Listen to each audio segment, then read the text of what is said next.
Today we'll continue our journey on to the South American realm. We'll start off by looking at the physiographic map of this realm. Notable here is the mighty Amazon River, the Andes mountain range that spans much of the western margins.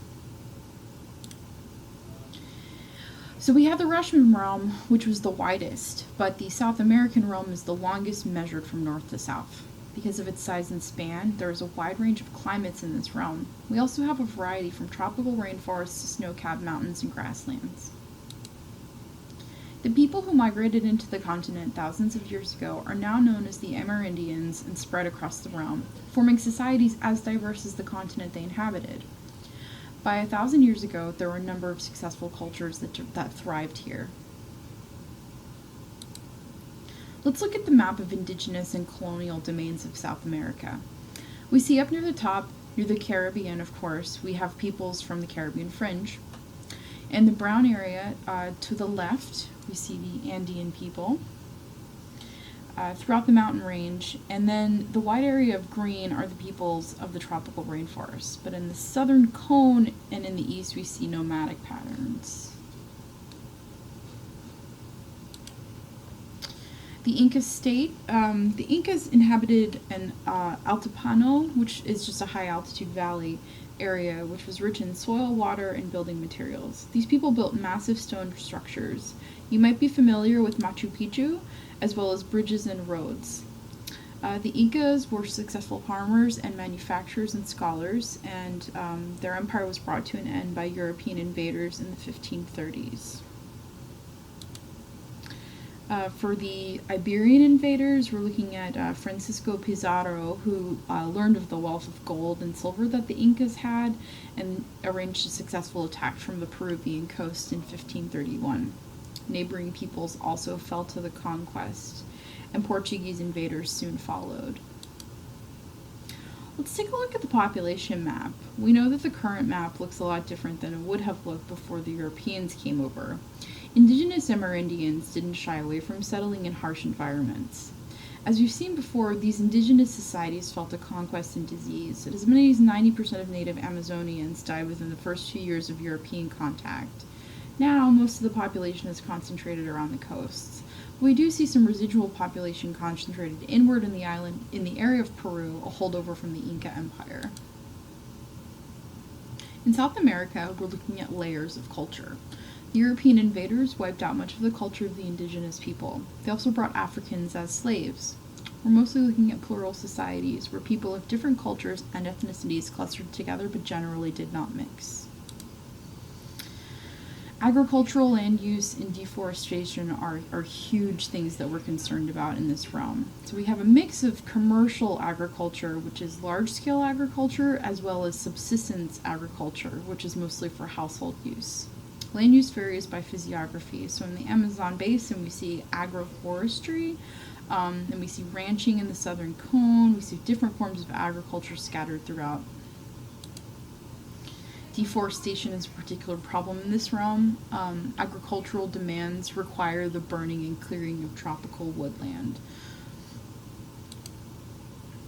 We've got a map here of the various agricultural systems in the realm, and we can see that there's a big mix. Soybeans are the fastest growing crop. We can see that here in the pink area. I'm going to try to circle that.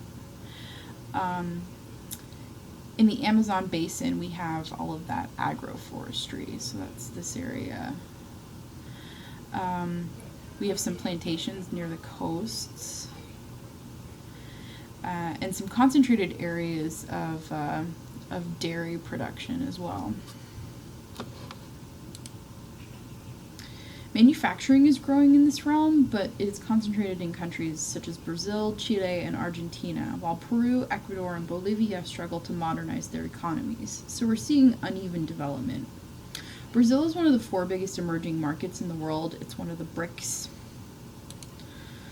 In this realm, we're also seeing rural-urban migration. So like we've seen in other realms, South Americans are migrating into towns and cities. And now the realm's urban population is at 82%, which is comparable to Europe and the US. They're moving because of the poverty in the rural area. Many farmers are leaving to earn regular wages in the urban centers. Let's look at the regions of South America. We see Brazil as kind of this giant area in the east. It's an imperfect circle, but you get what I mean.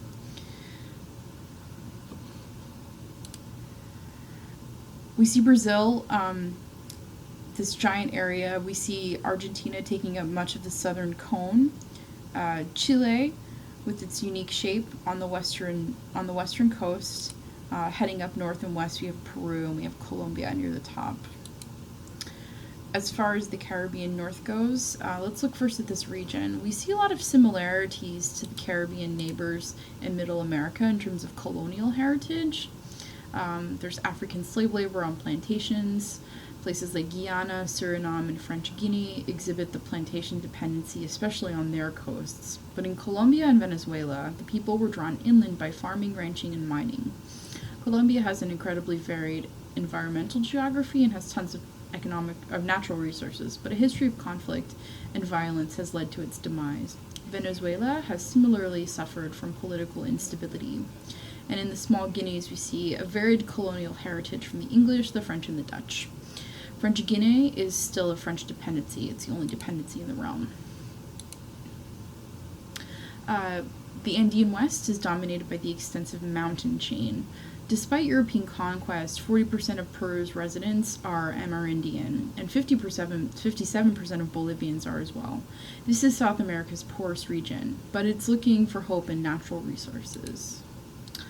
Peru, Ecuador, Bolivia, and Paraguay in the Andean West are the 4 countries we're looking at in this region. The first 3 are part of a trading bloc that also includes Colombia. Peru is the largest in territory and population. It's divided into 3 subregions: the desert coast, the Andean highlands, and the eastern slopes. Ecuador is the smallest. Its coastal strip supports a thriving fishing industry as well as commercial agriculture economy. There's expanding oil production in this region. Bolivia is landlocked. There are mineral deposits that European invaders profited from, and today natural gas and oil are leading sources of revenue. Its landlocked status limits its economic development, however. The Bolivian government has been particularly cruel to the country's Amerindian population, but more representation has led to some improvement. Paraguay is Bolivia's landlocked neighbor to its east, and we can see this as a bridge between the Andean West and the southern cone. This is a transitional nation, and it's one of South America's least urbanized states, with nearly 2/3 of the population living at or near the poverty line.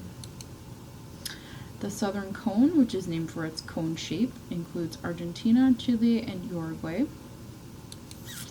Argentina is the largest of the countries that make up the cone, with the territory coming under Brazil and a population just below Brazil and Colombia.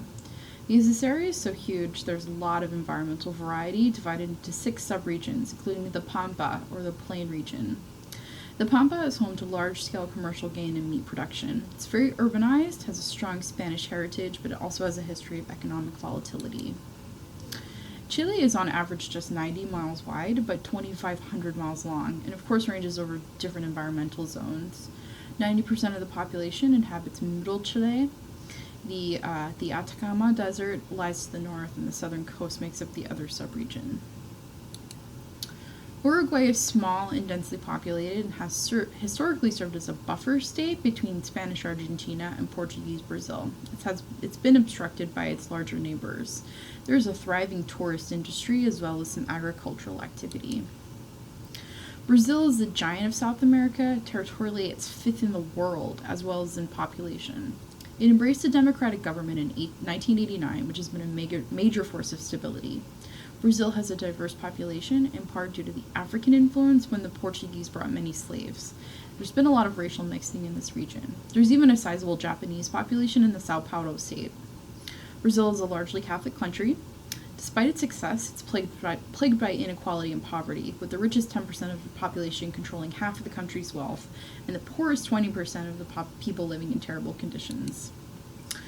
Brazil includes a number of subregions, which I will let you read about on your own.